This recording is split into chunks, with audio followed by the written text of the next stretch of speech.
Hi, guys. Welcome to Real Food Recovery. We are here for another exciting episode. And I think today we are talking about a very interesting topic. And I am looking forward to this lively discussion on when it comes to recovery, if we need a rigid structure or if it's something, if looser is more successful. So the question is to be rigid or not to be rigid. That is the question. Or seriously, in other words, is structure and rules the only way to success? I think a good place for Shay and I, by the way, Shay is here with me today. Hello, Shay. You doing Hi okay? guys, all Nice good to, this side from yeah, sunny South Africa. nice to have you here. Jamie is away today, so Shay is with us, and we're super excited for that. Anyway, back to our discussion. I think a good place for us to start today is with us sharing what actually inspired us to explore recovery journeys related to food addiction and processed foods. And then we can build on that to discover what path we each took as we move along. In full transparency, for me, it was a way for me to control my weight.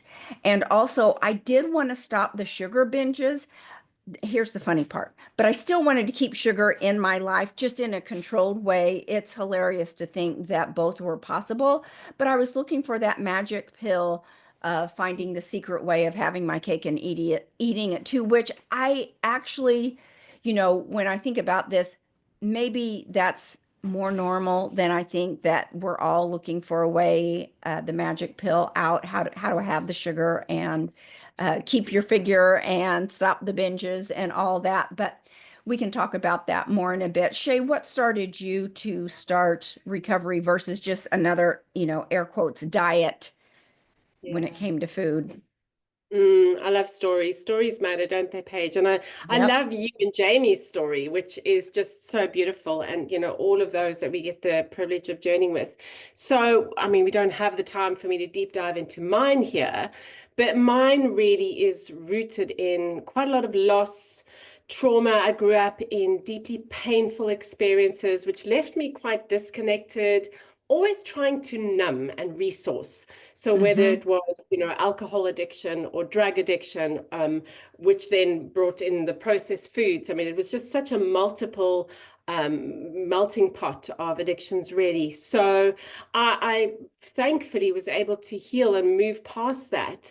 But once there, my mom unfortunately was diagnosed with terminal cancer. And it was her death. I followed that quite closely.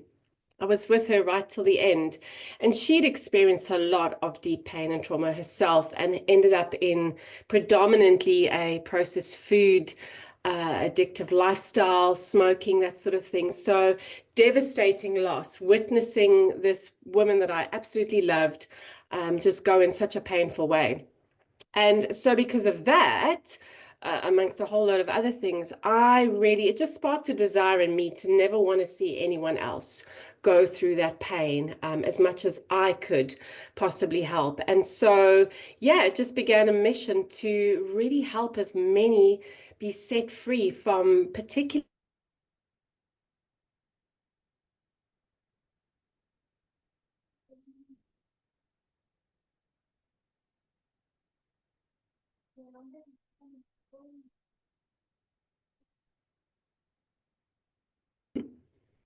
There, you're back. Had a little Ah, glitch there. I think ah, what I heard was the last thing I heard was you wanted to make sure to help as many people be sick free as possible.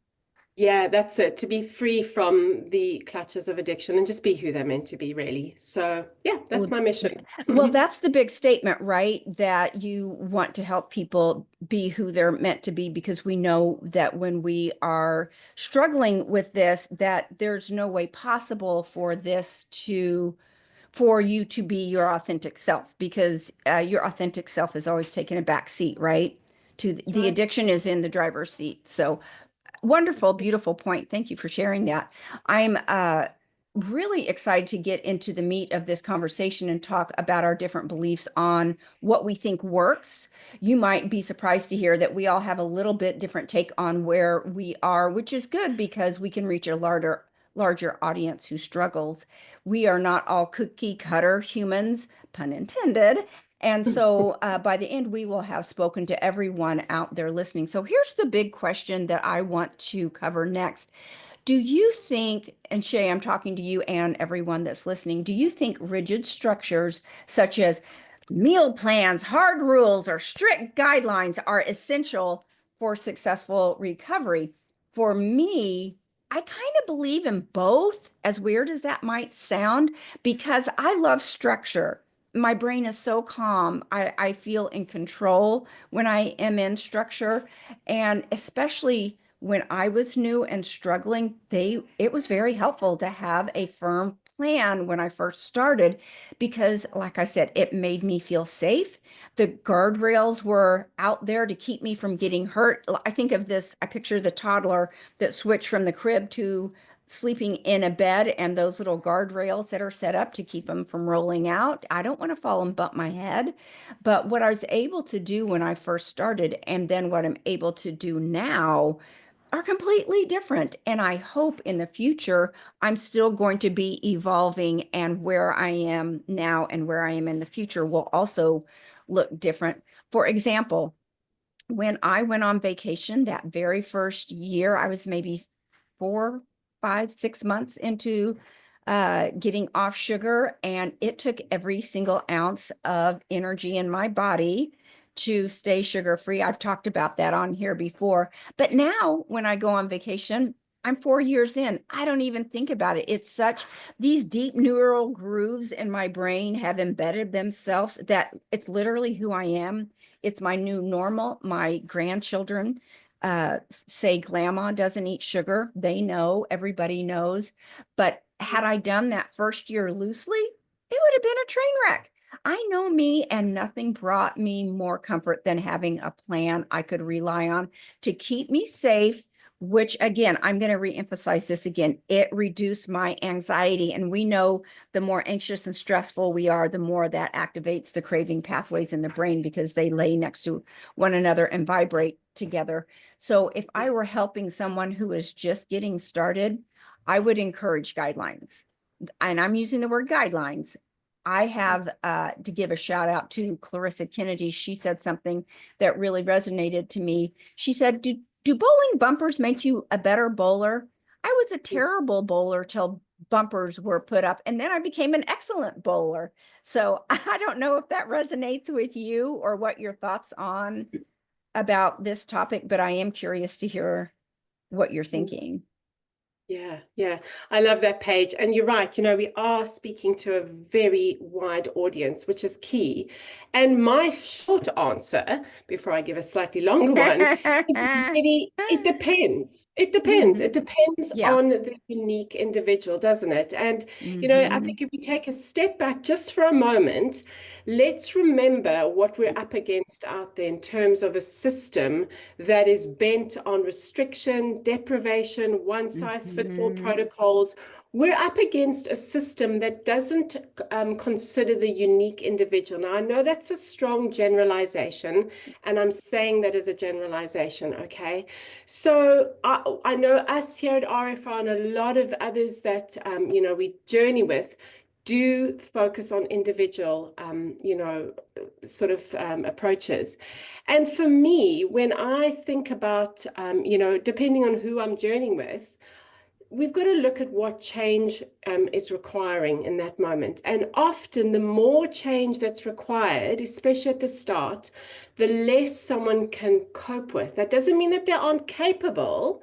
It means that they just need less thrown at them generally. And that might look like a particular system that is very structured for them. Again, it also depends on their nervous system. I mean, we mustn't forget that we have a nervous system that is always showing up with a protective nature for us. And especially when change comes into the picture. We've got Yeah. to remember that any resistance, anything like that, is going to set it off in that sense, depending on the person. So, yeah, I truly believe that the best approach generally is helping the unique individual find their best path through frameworks, and not restrictive things. So, principles versus protocols, but with the unique person. So, yeah. And so do you think kind of what's your thought on what I was saying about, like, for me, I really was looking for something strict in the beginning, especially with the sugar. You think Yeah. that's fine too? Yeah. Yeah. And again, this is where we've got to meet, come alongside folk, I believe. And, as a coach, I need to see what's important to that person. I need to hear their Right. story. I need to understand what is their non-negotiables in their place. Like, what are the things that trip them up? What is their why? And so being able to put measures into place that are achievable and doable without them feeling hemmed in, as it were. They've got to come up to agreement. They've got to Yeah. feel that there's a sense of freedom. And if that works for you, we need to roll Hmm. with that, Yeah. rather than just trying to squash them into our own way of thinking Yeah. as a coach or a, leader. Yeah. Yeah. So agree. So even though I'm a big proponent of a strong plan, I do understand, as has been mentioned, what we were just talking about. Not everyone responds well to rules. So let's talk about when rigid structures backfire. And the bottom line question here that I really want us to discuss is, can rigid can rigid structures become counterproductive or lead to feelings of failure? And how do you discover the right balance for each individual? And that's kind of where we started talking a little bit about working with the individual. But for me, like I said, I love a tight plan, as I've mentioned several times. And I feel like if I have rules set up for myself, that I'm more likely to stick to my plan. It's comforting to me. I don't feel restricted in any way. I feel safe. But I also have to ask myself what happens when I slip and have a sidestep. Then I've set myself up a little bit and created a bigger problem for myself because my mental health takes a beating for, I'm doing air quotes for those who can't see me, breaking the rules. And then I have to work hard at not berating myself for when rules get broken. So that's the biggest drawback in my mind. So compounded by the pressure of not making a mistake, if that's the only way, if the only way you can feel good about yourself is not making a mistake, then we've got a problem on our hands. So that sets me up for a problem in that arena.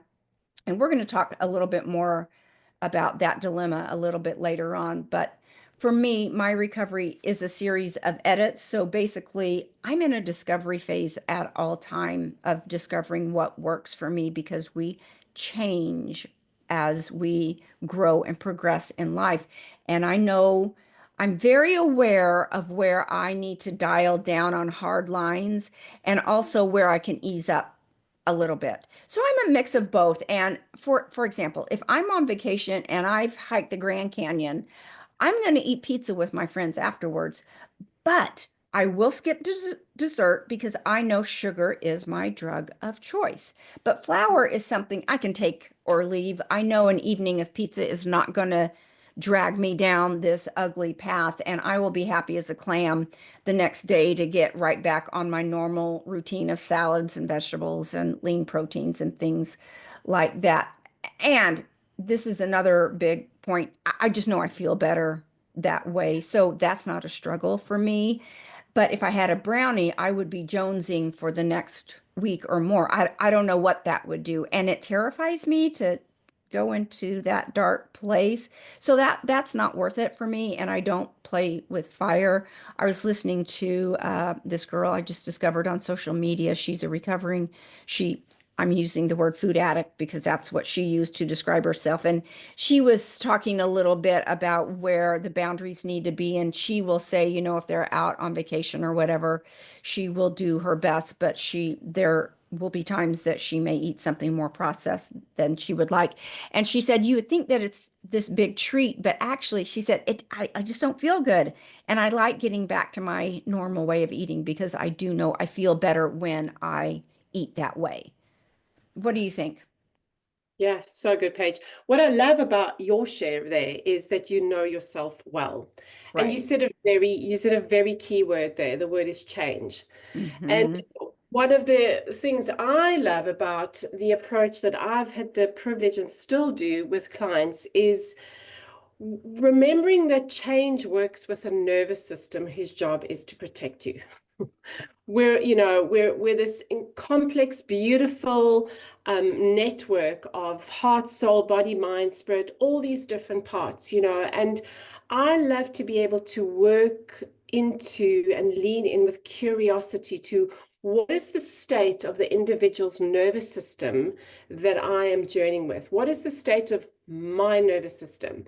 And is it needing a hyper vigilant structure? Is it, where is it at? What are the reasons why what's going on under there is going on? And for me, a really key focus, which I'm hearing what you've said, is it's about becoming a person who XYZ, or Mm-hmm. becoming a person who doesn't dot, dot, dot. Mm-hmm. Really, it's identity shift work.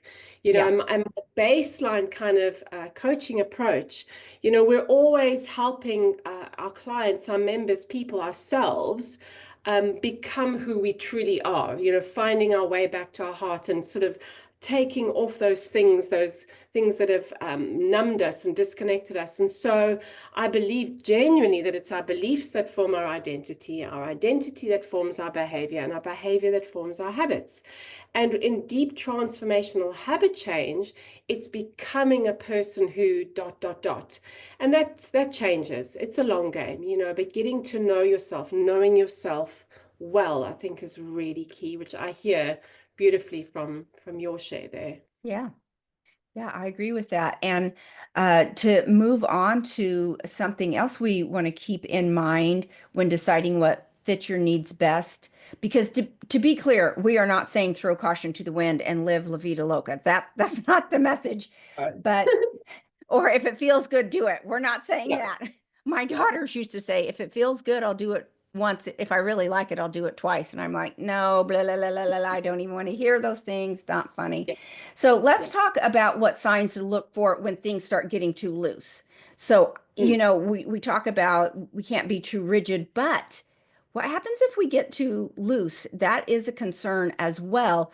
For instance, if for me, if it feels good at the moment and I'm really into what's going on what's going to happen on the next episode of Real Housewives, I can tempt myself a little bit about staying up later to find out what's going to happen. But the adult part of me needs to take over because I know my bedtime needs to be super stringent. And if I stay up past bedtime to watch Netflix, I really pay for that by the end of the week, and it will totally derail my recovery goals.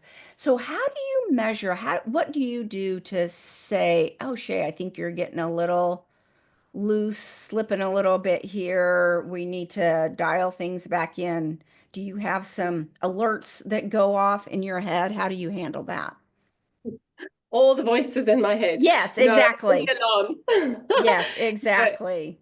so good, Paige. So good. I think this is where the beautiful journey of discovering your non-negotiables is key. And doing that early on, and having small, achievable, measurable steps. So knowing what those non-negotiables are, and then having clear goals and intentions.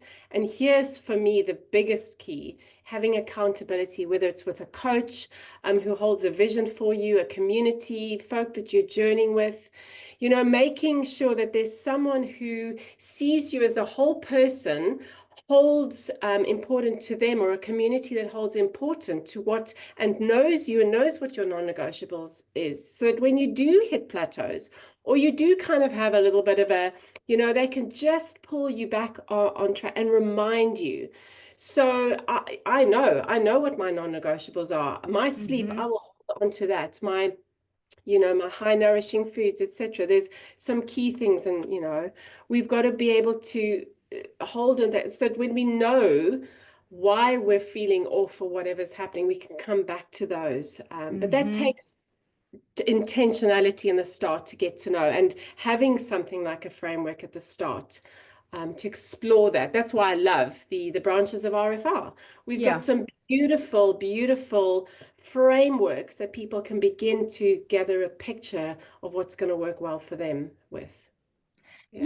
Yeah. So, in other words, do you have like succinct advice for someone who's struggling to find that sweet spot of what's right for them? And I'm sure those listening would like to hear your opinion. How do I know what that sweet spot is to where I'm not going to get stressed out? I'm not going to get rattled. I'm going to be successful without, too much rigidity, and I can stay relaxed because nobody wants to be miserable doing this. I've always said if you're not having fun, we're not Yeah. doing it right. But so do you think the rules do change as we go? And how do you know when it's time to take the training wheels off and start reaching out just a little bit more, relaxing just a little bit without derailment? Yeah, it's so good, Paige. I love that. I love that quote I heard years ago. Blessed are the flexible, for they won't be broken. Blessed are the flexible, for they won't be broken. Yes, and I think, we've always got to remember that we are always changing. You said it earlier. Just like a healthy body grows and changes, like anything, we're always changing. And I think we've got to remember having processes where there's some of those baseline things, like the baselines of our blood sugar balance and our sleep and our poop. Yes, I said the word poop here. Those kind of things. Our values, having times where we can get to learn to know our values and tweaking and assessing and adjusting all along that, again, working with frameworks that help pull out who you are, that can help find what makes you tick and ticked off in those spaces, and again, that will bring you back to those non-negotiables. Again, mine are sleep, my faith in God, my nutrient-dense foods, and my movement. Those are keys. And so being able to help, I think, especially when you're working with someone early on, to help them release the mindset of quick fixes, Yeah. one size fits all, diet Hmm. culture has ingrained this into us for years, So, yeah, being able to work with those foundational things that are actually a baseline thing, the blood sugar balances, all of that, is key. So I don't know if that helps or makes sense there. I didn't hear anything past when you said poop. That was Ah, it for me. Although being around grandkids, I mean, that's their favorite word and they think it's hysterical. So I don't even flinch anymore at that word. hilarious. Yeah, that's excellent, excellent advice. So let's talk a little bit about the why of it all. Why do different people respond to different methods? Why can't we just say, this is how you recover and everybody should do it this way? Why don't we just hand our members a printout that says, here's your meal plan. This is when you're going to eat. This is what you're going to eat. We're going to timestamp everything and we're going to add in sleeping, brushing your teeth, pooping, and how you're going to feel emotionally. From my perspective, of course, I'm being silly. We all just come from such different backgrounds and we have different things that make up who we are and excite us, and we fight different issues. Like for me, I'm constantly battling my ADHD, which makes my anxiety so much worse. And I have a different trigger food than someone else might have. None of my kids seem to be affected by sugar at all, but they all love a good French fry or chips and queso.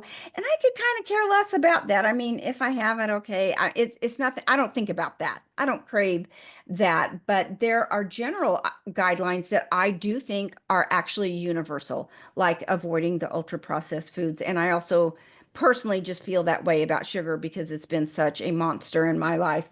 But there's others who argue that while generally that may be true, for some, complete abstinence from that will never be their goal and it sets them up for a binge.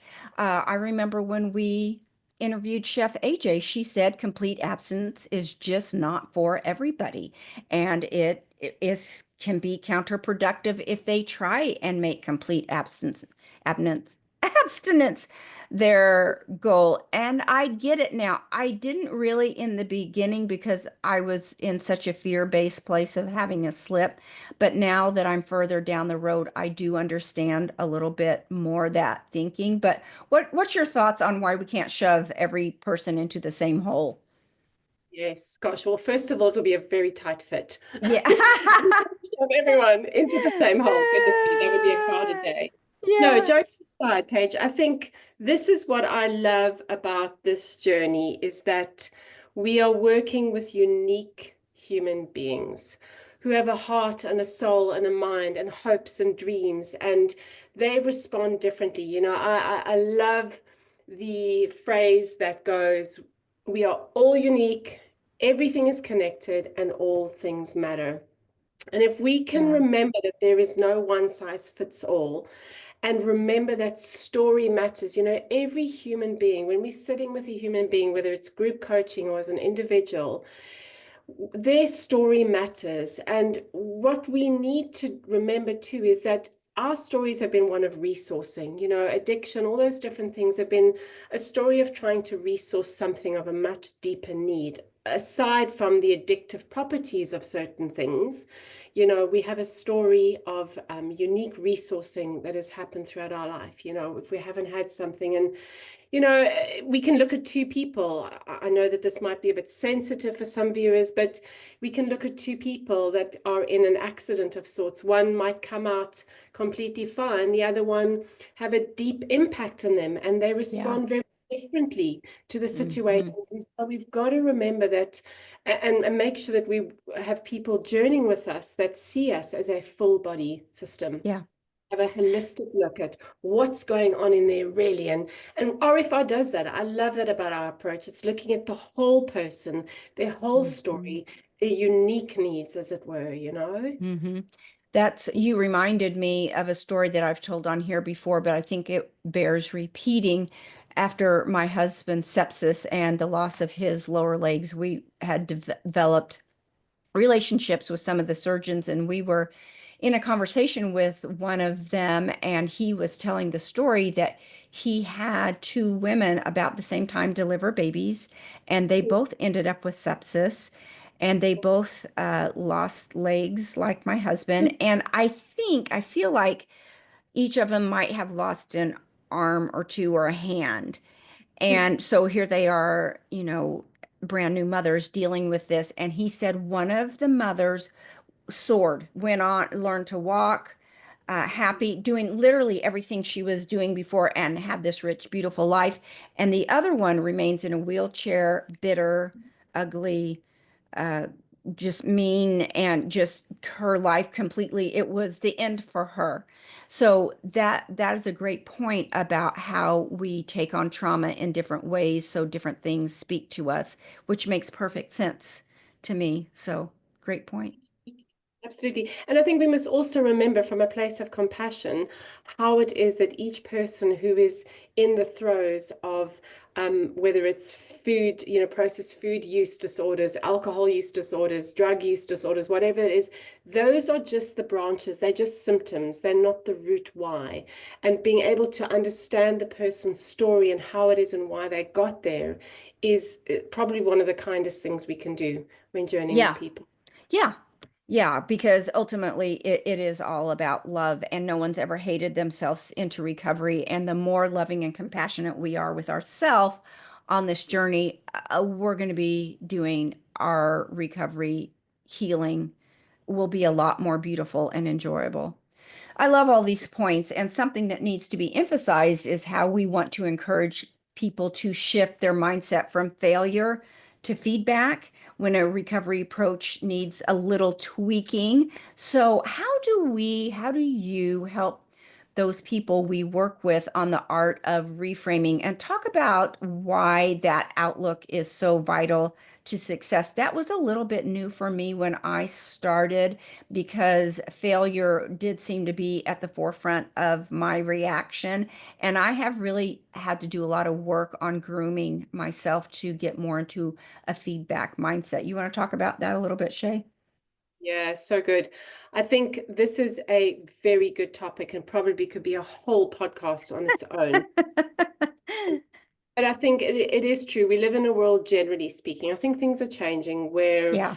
failure is not an option, where it's high performing, where in fact high performance is celebrated and cheered on, the go, go, go, and a mom or the superwoman or the superman sort of mask, but that's not reality and it doesn't allow for growth. Failure is vital to growth. It is feedback. It truly is, and I think there's two things we've got to remember regarding transformational change, not putting a plaster over things, not putting what do you call them there in the States? We call them plasters, you call them band-aids, I think. Oh, okay. Yes. So deep transformational change is different to just putting a band-aid over something. And we've got to remember, one, we've got an incredibly unique protective nervous system. Okay, so this whole body, its job is to protect you. If it's moved into maladaptive states, i.e. it's new normal, it's dysregulated due to lifestyles, traumas, whatever the meanings attached, what did and didn't happen, it's going to see any change as danger. Okay, it's going to see any change as danger. So low and slow, and having felt sense and evidence that change is safe and good and okay is key. And also being able to have measurables of small wins, like teaching ourselves like successes, especially in the start, is vital, And then the other one, I think, is also seeing that our health challenges are actually allies. Cravings are messengers. Triggers are opportunities. They're simply trying to communicate something instead of, oh, I'm doing something wrong, I suck, I failed, I've gone right back to the start. Get curious with what's happening when those air quotes failures happen. There's just data we get to make, that there's something we get to figure out and come from a different space, Yeah, I love that. Get curious. Get curious, get curious, get curious, get curious, get curious. It just swallows up shame, guilt, failure, all that. I love curiosity. So, one last thing I wanted to get into before we take some listener questions is how do we stay motivated through this long and sometimes bumpy journey and not give up when trying to find our best path? Ironically, this may be the biggest question of all today because it's so heartbreaking to me when people give up. It crushes my soul. And I just want everybody to be successful and be happy and find a path out. I know recovery is hard, but living in addiction to food is so much harder. So for me, it comes down to self-talk and relying on truths and principles that I know will get me to where I need to be. Even on those rocky days, I have to acknowledge that this is what I signed up for when I decided I wanted to get off of the ultra processed foods and get them out of my life. Nobody promised me that this would be easy or just that linear path without any squigglies in there.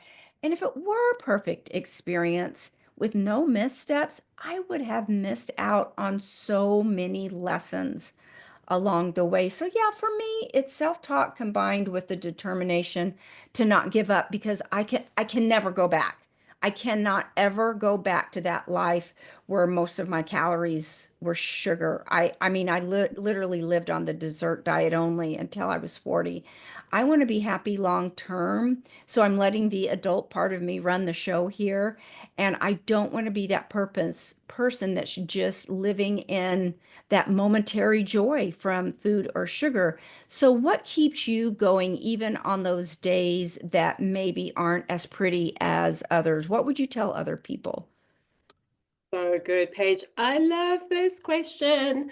Years ago, it's so good. Years ago, when I had the privilege of doing one of my trainings with the Health Coach Institute in America, I remember our founders training us right at the start, Carrie Peters and Stacey Morgenstern. And one of the first things they said to us was that all transformation happens in community. Oh, All I love transformation that. in community. And for me, accountability, having a space with someone and or a community who holds your vision, who holds your arms up, who comes alongside you when you can't, when you are exhausted and tired and you've lost your way, is vital. And that with having a strong enough why is key. We all take action based on emotions. emotion, action, result, or emotion, no action, result. And what I do love about, RFR, Real Food Recovery here, is that we are a community who has each other's whys and vision and best, healthiest self as at our heart. We hold that key, and so being able to come in here and this is where we change, this is where we grow, this is where we sharpen one another. So when you're feeling down and out and just exhausted, come into your connection. Just reach out to your coach, reach out to someone. Don't do it alone. Don't hide in the dark. Mm-hmm. Yeah, and that kind of goes into this last point about I have to mention that support is very helpful in all of this because not only do you feel support and encouragement, but you learn so much from others' experiences as well. And I mean, I can't tell you the amount of times, even from our members, I still learn things when Oh, they're yeah. sharing experiences that they are having that might be new to me, and we navigate how to work through that. Do you want to tap on to anything? Do you want to say anything more about support before we get into any audience questions, Yeah, listener I think just questions? yeah, a small one really is understanding. A lot of us will know, but for those that don't know, our listeners, our mirror neurons in our brain, this is a biggie. Mirror neurons are basically the copycats. There's something powerful that when we are around people who are doing and being and acting and speaking and saying the things that we want to do and be, who it is we want to be and become, there's something that is activated in that space, and that's where the science and personal experience comes in. It's not me, I'm not broken, change is possible. Just believing in that space and being around others who are being and becoming who it is that you want to be. Mm-hmm. Mm-hmm. I agree. I agree with that so much. Very well said. So that we're going to just go ahead and bounce into a few of our listener questions right now. The first one is, what are some first steps for moving away from ultra processed foods, especially when cravings are intense? Well, as I've mentioned a little bit, except for sugar, I think small incremental changes seem less overwhelming and more likely to stick. Ask yourself, what is one thing I can change that's doable? And then let's build from there. If you're not a vegetable eater, could you possibly start with a protein shake and add a little spinach leaves in there? Build on that momentum and have this mindset of what can I add versus take out. So, and P.S., luckily your taste buds change in a few days after getting off sugar, and fruit will easily scratch that itch for sugar. Do you want to add anything that I might have missed on there? No, I think that's a good answer, Paige. Agree. Yeah. Okay, you want to take one? Yeah, I love this question. So, how can I tell if my approach is helping or hurting my recovery efforts? Really good. That's beautiful emotional awareness at play there, as it were. And I think even though we are all unique, and I believe that, that there is a unique story and journey, I do think that there are some signs that can be helpful evidence for us. So we can look at things like, is our physical health improving? Is our emotional stability stabilizing? Are our ups and downs starting to stabilize a bit more? Is our motivation increased? How are our relationships? Are they, getting stronger and better, as it were? I think some warning signs or flags or messengers are we hitting plateaus? Sometimes there's a worsening of a physical or emotional symptom. However, I must say that sometimes things can feel worse before they do get better. So that again, Yeah. we've just worked with the unique person. Loss of motivation, strained relationships, but again, coming back to walking with someone, working with someone who can see you as a whole will help. Yeah. I love what you said about oftentimes things may feel like they're getting worse before they get better. And what we know, emotions are not facts. Feelings are Mhm. not facts, they're just feelings.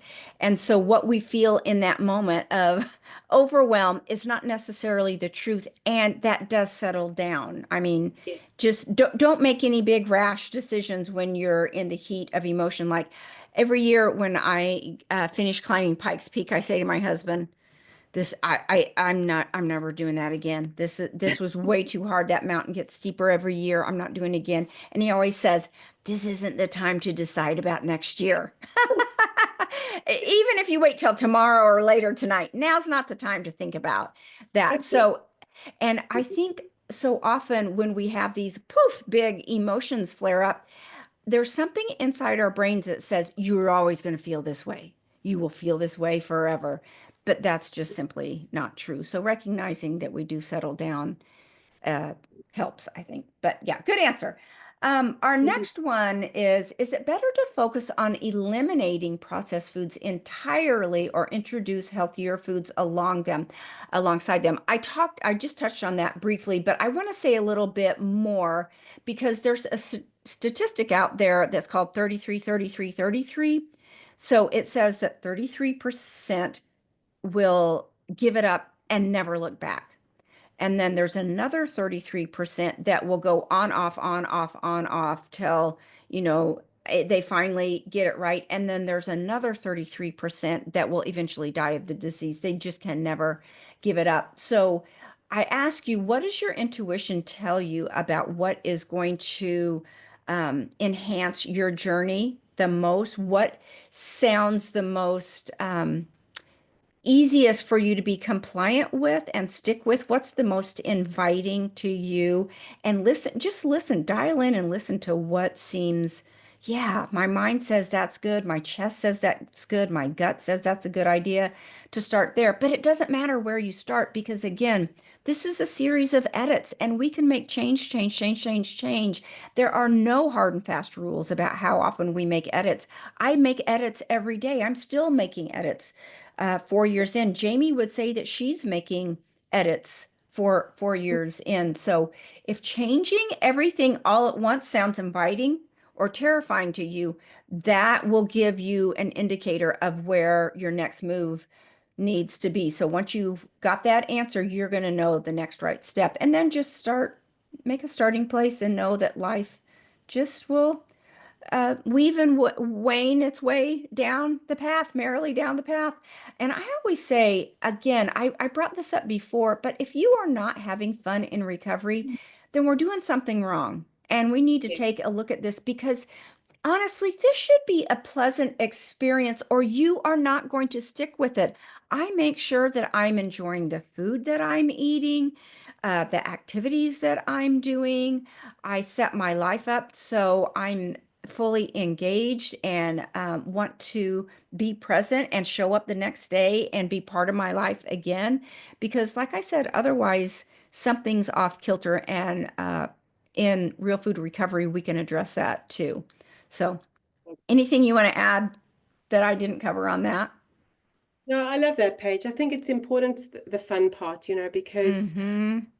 if the aim is freedom, then let's run free. Let's have fun. And that's often why depending on the person, I don't use the word exercise. I'll use the word enjoyable movement. Because yeah, for some it can be stressful. So we've got to enjoy it. Life Yeah. is short. Let's live it with a good laugh. Right. Right. Right. Right. Right. Okay. You want to take the next one?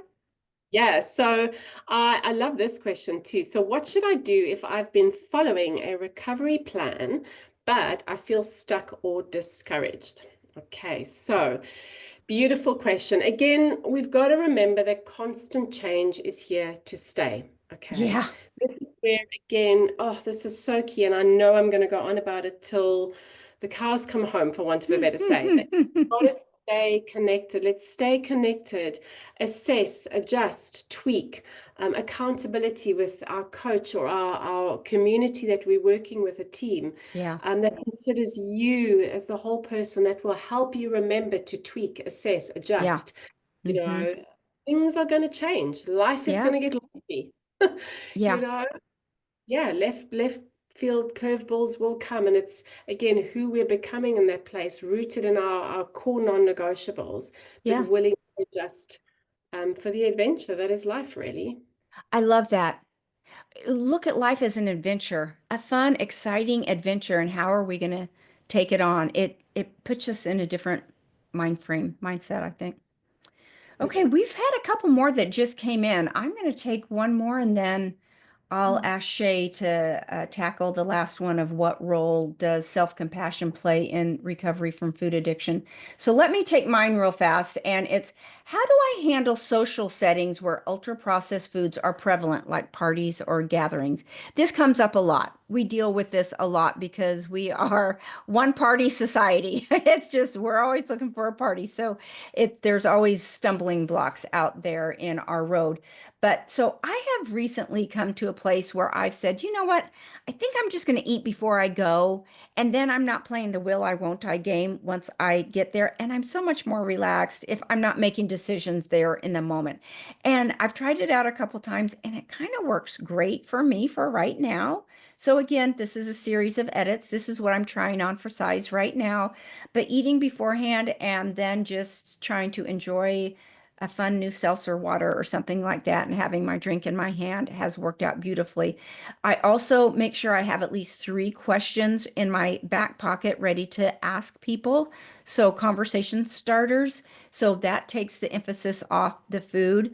I try to come a little late and leave a little early. You do not have to stay till the very bitter end, and don't hang around the food table. Just don't even go there. Protect your eye gate. I mean, there's no reason just to even look in that direction. And the other thing that I Mm. think really makes a big impact is committing to learning maybe 2 or 3 new things about someone that you didn't know before you leave. Like as soon as I find out new things, then I can leave whenever I want. So it's almost like you're going to a scavenger hunt. In other words, and it might be picking out somebody that's wearing a purple shirt or red shoes or things like that. You could take that approach, but it's a little bit of a scavenger hunt in that I'm learning X, Y. I'm learning what people are going to do this summer. I'm learning what book they're reading. I'm learning if there's a new movie they've seen. So looking at as a fun activity in your mind, those reframes, oh my gosh, I think they help So everything good. so much. Anything you want to add to that? Yeah, I love that page. I think it's nourishing of a different kind, isn't it? Where our focus goes, our energy flows. And if Yeah. we can go with a completely different focus, we kind of dispel, we turn the mountain into a molehill, as it were. Yes. Yes, that's it. You know? That's it. Beautiful. So Okay. you No, go, sorry.